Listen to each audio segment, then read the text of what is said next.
अब हम लोग बात करने वाले हैं इक्विपोटेंशियल सरफेसेस के बारे में। तो इसके नाम में ही सब कुछ है, इक्विपोटेंशियल सरफेसेस। मतलब क्या होता है समझना कि ऐसा कोई भी सरफेस जिसके ऊपर हर पॉइंट्स में जो पोटेंशियल है यानी कि इलेक्ट्रिक पोटेंशियल सेम होगा। मैं जैसे एग्जांपल देता हूं आपको, for example this is an equipotential surface. ये एक इक्विपोटेंशियल सरफेस है। मैं मान रहा हूं कि यहां पे एक पॉइंट ए है, सिमिलरली यहां पे एक पॉइंट बी है, ठीक है। तो इस पॉइंट ए में जो पोटेंशियल है वीए है, इस पॉइंट बी में जो पोटेंशियल है वीबी है। तो इक्विपोटेंशियल सरफेस ये कब कहलाएगा, जब तुम्हारा वीए इज इक्वल टू वीबी होगा। मान लो कोई पॉइंट सी ले लिया, यहां पर पोटेंशियल भी सी है, ये भी किसके इक्वल होगा, वीसी होगा। यानी कि इस पर्टिकुलर सरफेस के ऊपर जितने भी हम लोग पॉइंट्स लेंगे, हर पॉइंट में इलेक्ट्रोस्टैटिक पोटेंशियल आपका सेम आएगा, then only it is called the equipotential surfaces. ठीक है। अब हम लोग बात करने वाले हैं इक्विपोटेंशियल सरफेसेस अलग अलग चार्ज सिस्टम के लिए। तो हम लोग लिख देते हैं नेक्स्ट टॉपिक हमारा कि इलेक्ट्रिक पोटेंशियल या equipotential surface, equipotential surface for various charge systems. हम लोग अलग अलग चार्ज सिस्टम के बारे में बात करना चाहते हैं। तो सबसे पहले हम लोग देखेंगे फर्स्ट पॉइंट इसमें, for a single unit positive charge. अगर सिंगल पॉजिटिव चार्ज की बात करें, उस केस में आपका इक्विपोटेंशियल सरफेस क्या बनता है वो देखते हैं। इससे पहले कि हम ये देखें, हमको अगर याद होगा कि इलेक्ट्रिक पोटेंशियल जो इलेक्ट्रिक पोटेंशियल की वैल्यू हम लोगों ने निकाली थी किसी सिंगल चार्ज सिस्टम के लिए, वो क्या थी आपको याद होगा, 1/4 pi epsilon not. It will be nothing but Q upon R। ये याद होगा आपको कि ये किसका फॉर्मूला था, potential for a single charge system. ठीक है। इस फॉर्मूले को इसलिए याद रखने वाले हैं क्योंकि मैं ये देखने वाला हूं कि कैसे इक्विपोटेंशियल सरफेस हम सिंगल चार्ज के लिए ड्रॉ कर सकते हैं। तो सबसे पहले मैं क्या करूंगा कि मैं मान लेता हूं कि यहां पे एक पॉजिटिव चार्ज लेता हूं, single positive charge. Single positive charge के लिए इलेक्ट्रिक फील्ड लाइंस कैसे जानती हैं आपको अच्छे से पता है, yes, it goes radially outwards. इस तरीके से radially outwards electric field lines हमारी जाती है, ये हमको अच्छे से पता है, जिसका डायरेक्शन क्या होता है, आउटवर्ड्स। इसका डायरेक्शन होता है आउटवर्ड्स। ठीक है। अब इक्विपोटेंशियल सरफेस इस पर्टिकुलर चार्ज के लिए कैसे ड्रॉ करेंगे, इस फॉर्मूले के थ्रू देखते हैं। मैं मान लेता हूं कि यहां पे क्लियरली समझ आ रहा है V जो है वो किसके प्रोपोर्शनल है। मैं चार्ज का वैल्यू तो कांस्टेंट है, ये हमारा कांस्टेंट है, ये वाला टर्म भी कांस्टेंट है, तो clearly V is inversely proportional to R। ठीक है। जैसे जैसे तुम्हारा डिस्टेंस वेरी करेगा वैसे वैसे तुम्हारा पोटेंशियल वेरी करेगा। इसका क्या मतलब है समझना कि हर एक डिस्टेंस के लिए तुम्हारा पोटेंशियल सेम रहेगा। मतलब मैं बात करूं कि इस चार्ज से R डिस्टेंस यहां पे लेता हूं, R डिस्टेंस यहां पे लेता हूं, R डिस्टेंस यहां पे लेता हूं, R डिस्टेंस यहां पे लेता हूं, ऐसा करके हर साइड अगर मैं R डिस्टेंस लूंगा तो यहां पे इस पूरे जितने सेट ऑफ पॉइंट्स हैं इनको जोड़ूंगा तो मेरा एक सर्कल बनेगा। तो कहने का मतलब ये है कि एक सर्कल बनेगा, लेकिन अगर ये 3 डायमेंशनल फिगर है तो ये स्फीयर बनेगा। तो इक्विपोटेंशियल सरफेस क्या होगा, यहां पे ये स्फीयर।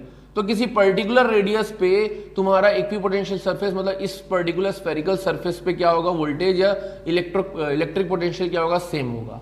सिमिलरली मैं क्या करूंगा, डिस्टेंस बढ़ाता हूं तो वहां पे क्या होगा, पोटेंशियल और बढ़ जाएगा, ये भी एक इक्विपोटेंशियल सरफेस है। और आगे जाऊंगा तो ये भी एक इक्विपोटेंशियल सरफेस है। तो इस पर्टिकुलर एक सिंगल डिस्टेंस मतलब ये मान लो से डिस्टेंस है कितनी, R1। तो ये R1 डिस्टेंस में जितने भी पॉइंट्स होंगे इस स्फीयर में, वो इक्विपोटेंशियल सरफेस कहलाएंगे, जहां पे वोल्टेज की या पोटेंशियल की वैल्यू सेम होगी। सिमिलरली ये वाले अगर रेडियस में जाएंगे तो यहां पे पोटेंशियल सेम होगा पूरे स्फेरिकल रेडियस में। तो क्लियरली मुझे ये समझ आता है सिंगल चार्ज सिस्टम के लिए अगर हम लोग इक्विपोटेंशियल सरफेस ड्रॉ करते हैं तो ये बनता है स्फेरिकल। क्लियरली दिख रहा है कि this spherical lines represent the equipotential surface, क्योंकि सब एक कॉमन डिस्टेंस R से लोकेटेड है, तो एक सिंगल डिस्टेंस के लिए हमारा पोटेंशियल सेम रहेगा। This is for a single unit positive charge. अगर अब मैं बात करूं यही पेयर ऑफ चार्जेस के लिए, तो जैसे मैं सेकंड करता हूं, for a pair of equal and opposite charges. अगर पेयर ऑफ इक्वल और अपोजिट चार्जेस की बात करूं और इसके लिए अगर मैं इक्विपोटेंशियल सरफेस ड्रॉ करना चाहूं तो कैसे ड्रॉ करूंगा, सेम है, यही लॉजिक को यूज करना है। मैं मान लेता हूं यहाँ पे एक प्लस क्यू चार्ज है, यहाँ पे मान लेता हूं एक माइनस क्यू चार्ज है, ठीक है। मेरे को ये पता है कि पहले इन दोनों के पेयर के लिए इलेक्ट्रिक फील्ड लाइंस कैसे बनती है, obviously it goes from positive to negative, इस तरीके से तुम्हारी लाइंस जाती हैं इलेक्ट्रिक फील्ड लाइंस, आपको अच्छे से याद होगा, क्लियर है। सिमिलरली आउटवर्ड्स निकलती हैं इस तरीके से आपकी, और पॉजिटिव चार्ज से आउटवर्ड निकल रही है और निगेटिव चार्ज में इनवर्ट जा रही है। तो this is the electric field lines for the pair of equal and opposite charges. अब इसी में हम लोग क्या करने वाले हैं, इक्विपोटेंशियल सरफेस ड्रॉ करने वाले हैं। तो यहाँ पे देखिए इस सिंगल चार्ज के लिए हमारा इक्विपोटेंशियल सरफेस ऐसा बनता था।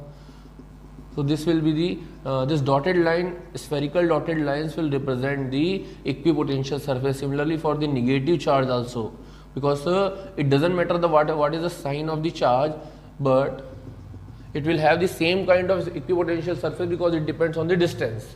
So this is the equipotential surface for the pair of equal and opposite charges. अगर अब मैं बात करूं थर्ड केस में कि for pair of equal and like charges, तब क्या होगा मैं ये देखता हूं कि अब मेरे को अगर ड्रॉ करने बोला जाए कि थर्ड में कि for a pair of equal and like charges, like charges का या तो पॉजिटिव पॉजिटिव ले लो या निगेटिव। चलो मैं पॉजिटिव पॉजिटिव का एग्जांपल लेता हूं, ये पॉजिटिव क्यों है, ये भी पॉजिटिव क्यों है। हमको पता है कि इसकी इलेक्ट्रिक फील्ड लाइंस कैसे बनती है, इस तरीके से कुछ बनती थी, ठीक है। इसकी इलेक्ट्रिक फील्ड लाइंस इस तरीके से कुछ जाती थी।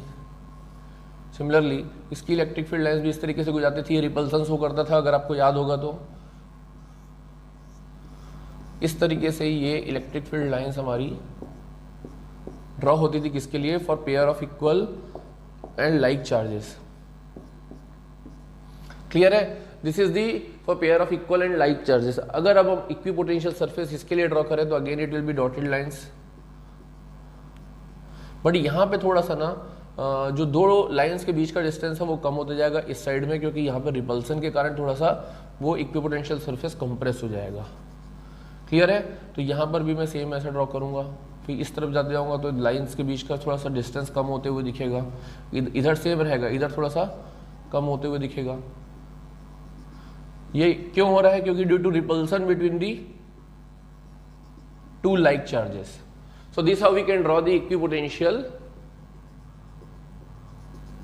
surfaces for the equal and like charges, ठीक है। इसके बाद लास्ट केसेस में बात करते हैं कि फॉर यूनिफॉर्म इलेक्ट्रिक फील्ड, अगर यूनिफॉर्म इलेक्ट्रिक फील्ड के लिए मेरे को इक्विपोटेंशियल सरफेस ड्रॉ करना है तो पहले समझते हैं, मैंने आपको पहले भी बताया था कि यूनिफॉर्म इलेक्ट्रिक फील्ड को हम लोग कैसे रिप्रेजेंट करते हैं, by pair of parallel lines. This parallel lines, ये जो पैरेलल लाइंस रहती है ये हमको क्या बताती हैं कि this are nothing but the uniform electric field. ये यूनिफॉर्म इलेक्ट्रिक फील्ड को रिप्रेजेंट करती है। एक चीज हमेशा याद रखना कि चलो मैं यहां पर भी बात करूं, यहां पर भी बात करूं, यहां पर भी बात करूं, हर चीज कॉमन है। वो क्या है कि ये जो सर्कल बन रहा है या स्फीयर बन रहा है, ये स्फीयर से ये जो इलेक्ट्रिक फील्ड लाइंस है वो नॉर्मल है। ये पॉइंट को नोट करना कि clearly electric field lines are normal to the equipotential surfaces, that is they are radial। मतलब ये जो इलेक्ट्रिक फील्ड लाइंस है वो रेडियली आउटवर्ड जा रही है, जो कि हमेशा नॉर्मल होंगी किससे, इस इक्विपोटेंशियल सरफेसेस से। मतलब यहाँ पे 90 डिग्री बन रहा है, यहाँ पे 90 डिग्री बन रहा है, यहाँ पे 90 डिग्री बन रहा है, ये नॉर्मली रेडियली आउटवर्ड्स निकल रही है। तो सेम यहाँ पर भी हम लॉजिक यूज करेंगे। अगर यूनिफॉर्म इलेक्ट्रिक फील्ड की लाइंस इस तरीके से पैरेलल है। हेलो फ्रेंड्स, कुछ टेक्निकल एरर के कारण जो लास्ट वाला पॉइंट था वो मिस हो गया था, तो मैं इस चीज को कवर करना चाह रहा हूं कि इक्विपोटेंशियल सरफेसेस अगर यूनिफॉर्म इलेक्ट्रिक फील्ड्स के लिए हमको ड्रॉ करना है तो हम किस तरीके से ड्रॉ कर सकते हैं। तो हमको पता है कि अगर यूनिफॉर्म इलेक्ट्रिक फील्ड की बात करते हैं तो यूनिफॉर्म इलेक्ट्रिक फील्ड को रिप्रेजेंट किस तरीके से किया जाता है, यस, पैरेलल लाइंस जो रहती है वो आपको क्या करती है, यूनिफॉर्म इलेक्ट्रिक फील्ड को रिप्रेजेंट करती है। मतलब ये आपका क्या है, यूनिफॉर्म इलेक्ट्रिक फील्ड।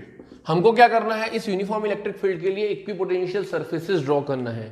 तो अगर आप चार्ज के लिए भी देखेंगे, अगर यूनिट चार्ज या सिंगल चार्ज की बात करेंगे, चाहे पॉजिटिव हो चाहे नेगेटिव हो, आपकी इलेक्ट्रिक फील्ड लाइंस किस तरीके से निकल रही थी मैं आपको बताता हूं कि फॉर एग्जांपल एक पॉजिटिव चार्ज है, इसकी इलेक्ट्रिक फील्ड लाइंस आपकी इस तरीके से निकलती है बाहर, रेडियली आउटवर्ड्स हमारी क्या होती है, इलेक्ट्रिक फील्ड लाइंस निकलती है। मैंने आपको बताया था कि जो हमारा इक्विपोटेंशियल सरफेस बनता है वो अलग अलग रेडियस के लिए अलग अलग बनता है, this are all equipotential surface. मैं आपको ये बताना चाह रहा था कि ये जो इक्विपोटेंशियल सरफेस है और ये जो रेडियल लाइंस है ये आपस में हमेशा 90 डिग्री बनाएंगी, यानी कि दोनों एक दूसरे के परपेंडिकुलर रहेंगे।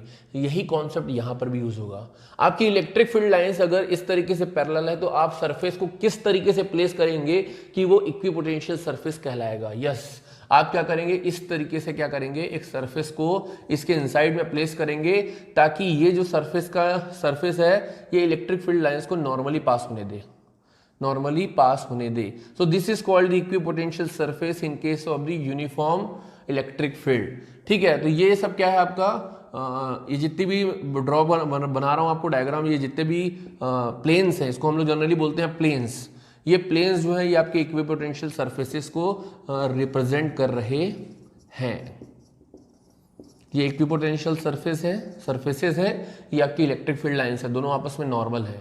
तो क्या होगा, इस प्लेन में किसी भी पॉइंट को लो, यहाँ पे लो, यहाँ पे लो, यहाँ पे लो, सब जगह यहाँ पे क्या होगा, इलेक्ट्रिक फील्ड लाइंस नॉर्मली पास होंगी और पोटेंशियल यहाँ पे सबका सेम रहेगा, यहाँ भी वी रहेगा, यहाँ भी वी रहेगा, यहाँ भी वी रहेगा, यहाँ भी वी रहेगा। ठीक है, मतलब यहाँ पे अगर V1 ले रहा हूँ तो यहाँ पे V2 है, यहाँ पे V2 है, यहाँ पे हर पॉइंट में इसमें V2 होगा। इस तरीके से क्या है, this type of planes represent the equipotential surface for a uniform electric field. That's all for the equipotential surfaces. Thank you.